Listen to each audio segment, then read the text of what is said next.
pleasant day everyone, my name is Guadalquiver, and for today's video, we will be going to tackle about the chapter 16 in legal aspects in tourism and hospitality entitled Labor Law. So for the learning objectives, we have to enumerate the classifications of employees, their benefits, privileges, and policies affecting them. Second, we have to identify some best practices in handling human resources in tourism establishments. We have also to identify the procedures in handling sexual harassment in the workplace, and also explain the rights of workers employed in tourism establishments.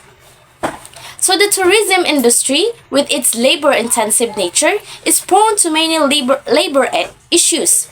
Hence, labor law plays a vital role in the efficient operation of the various business enterprises related to tourism. So this chapter deals with important provisions governing labor laws, as well as the benefits, privileges, and policies affecting employees. So without any further ado, let's start with our discussion. So first, constitutional provisions on labor. So section 3, the state shall afford full protection to labor, local and overseas, organized and unorganized, and promote full employment and equality of employment opportunities for all. So the state ensures that all workers, especially in the hospitality and tourism industry, including hotel staff, tour guides, and restaurant employees, are afforded full protection and have equal employment opportunities, regardless of whether they are organized or unorganized, such as access to fair wages, safe working conditions, and equal opportunities for employment and advancement. Why? It is to ensure the basic rights and welfare of all workers are protected, regardless of their employment status or union membership, and to prevent exploitation and discrimination in the workforce. So next section, we have section 14. The state shall protect working women by providing safe and healthful working conditions, taking into account their maternal functions and such facilities and opportunities that will enhance their welfare and enable them to realize their full potential in the service of the nation. So this means that the state must require employers, especially in the hospitality and tourism sector, to provide working women with appropriate accommodations such as flexible work schedules and access to healthcare services such as part-time schedules, telecommuting, and job sharing, to enable women in the industry to balance their professional and family responsibilities. This is to recognize and accommodate the unique needs and challenges faced by working mothers, promote gender equality and women's empowerment in the workforce, and enable working women to balance their professional and family responsibilities. So next section, we have section 15. The state shall respect the role of independent people's organization to enable the people to pursue and protect, within the democratic framework, their legitimate and collective interests and aspirations through peaceful and lawful means. So this means that the state must recognize and uphold the right of workers, employers, and other stakeholders in the hospitality and tourism industry to form and join independent organizations, such as labor unions and industry associations, without interference or retaliation. The state must also ensure that these organizations can freely advocate for and defend the legitimate interest of their member through lawful and peaceful means. This is to facilitate the active participation of civil society in the decision-making processes and promote transparency and accountability in the governance. Next section, we have section 16, the right of the people under organizations to effectively and reasonably participate at all levels of social, political, and economic decision-making shall not be abridged. So the state shall, by law, facilitate the establishment of adequate consultation mechanisms.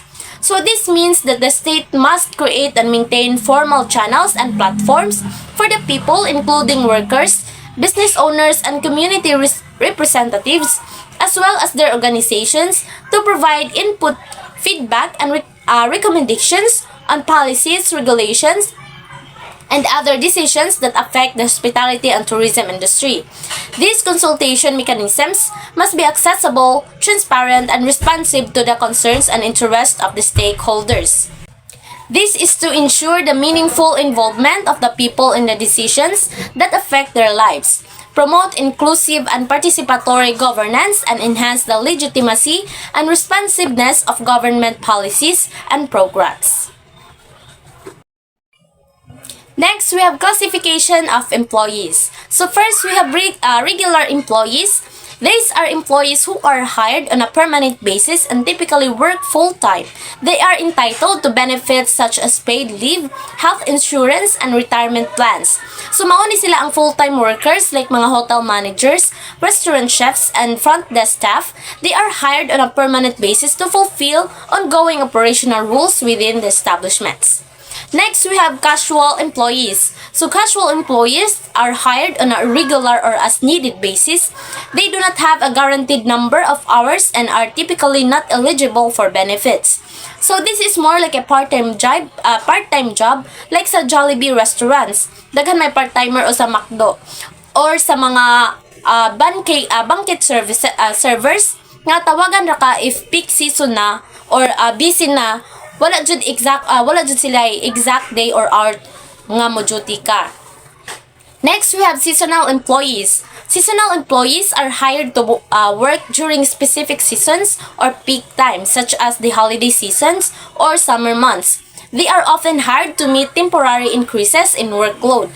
So for instance, in tourism industry, lifeguards at beach resorts during the summer, so ski instructors at winter resorts, or additional staff hired during holiday seasons to accommodate increased visitor numbers. Next, we have project employees. These employees are hired for specific projects or tasks, and their employment is terminated upon completion of the project. They may work full-time or part-time depending on the project's requirements. Like, you may be hired on a project for specific initiatives such as launching a new restaurant concept, organizing a large-scale event, or implementing a marketing campaign for a hotel chain. Next, we have probationary employees. Probationary employees are newly hired individuals who are on a trial period to assess their suitability for a permanent position. During these periods, their performance is evaluated before a decision is made regarding their permanent employment. Like sa mga newly hired staff such as trainee hotel managers, restaurant supervisors, or front desk agents, dapat i-evaluate pa man jud na daan sila para makahibaw if suitable ba siya anang work and is effective ba gyud siya ana. So, next we have employees for a fixed term. These employees are hired for a specific duration after which their employment contracts ends. They may be hired to cover for a permanent employee on leave or to work on a short-term project. Like a temporary staff hired to run a pop-up restaurant for a specific duration or to manage a hotel renovation project on a contract basis would fall under this category. Next, we have overseas Filipino workers. So these are Filipino citizens who are employed abroad under a specific work contract. They often work in a wide range of industries such as healthcare, hospitality, and construction. Like sa mga Filipino cruise ship staff member nga ga-work abroad and various rules on board. Next, we have special workers. We have apprentices. These are individuals who are learning a specific trade or skill under the guidance of a skilled professional. They typically receive both on-the-job training and classroom instruction.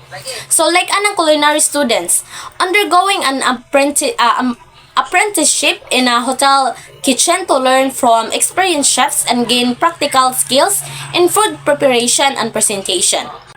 Next, we have learners. Learners are individuals who are being trained or educated in an establishment, but they are not considered regular employees during the training period. We have also handicapped workers. These are individuals with physical or mental disabilities who are employed under the special conditions to accommodate their specific needs. Preha anang sa alturas nga mga butang nga mansahista. Even though naa sila disabilities, but still they are employed. Next, we have benefits, privileges, and policies affecting employees. First, we have minimum wage. Minimum wage establishes the lowest legal hourly or monthly rate that employers must pay their employees.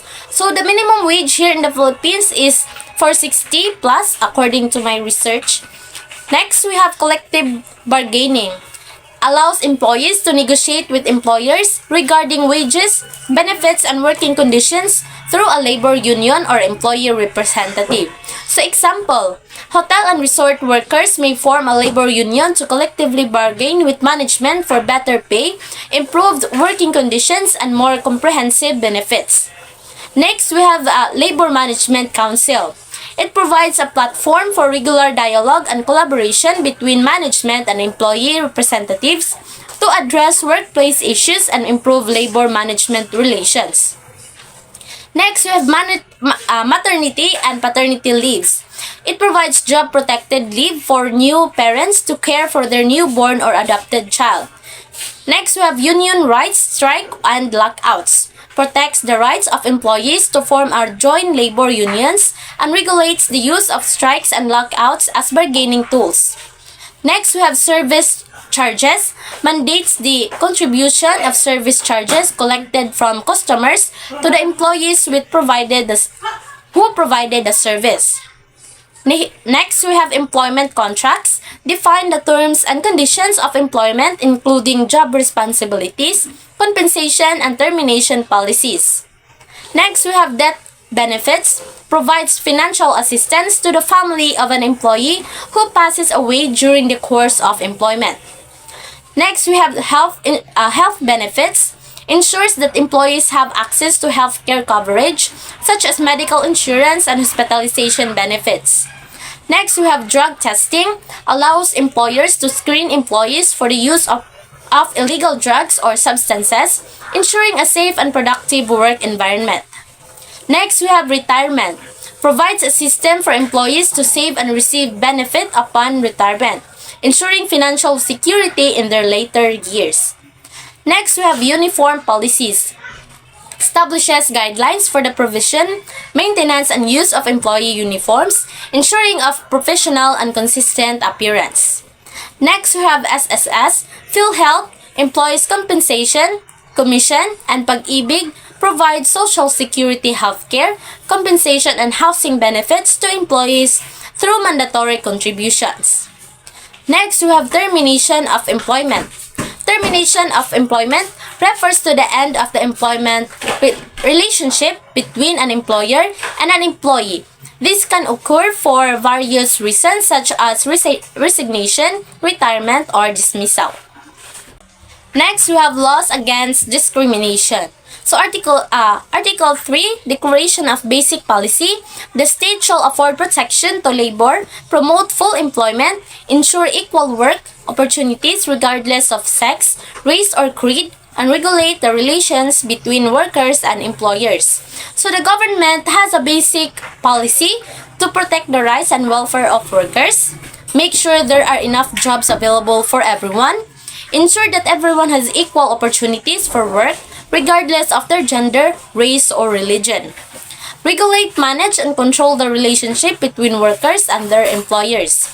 In other words, the government wants to safeguard the interests of employees, promote full employment for all, and prevent discrimination in hiring and employment, and also maintain a balanced and harmonious relationship between workers and employers.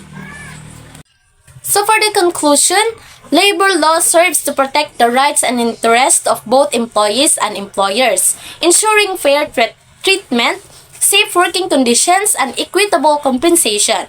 The core purpose of labor law is to balance the needs and concerns of the workforce with the operational requirements of businesses, promoting harmonious labor management relations, and upholding the dignity of workers.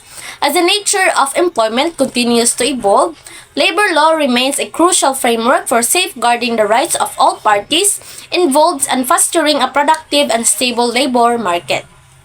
So that is all about my report. Thank you for watching and have a nice day ahead.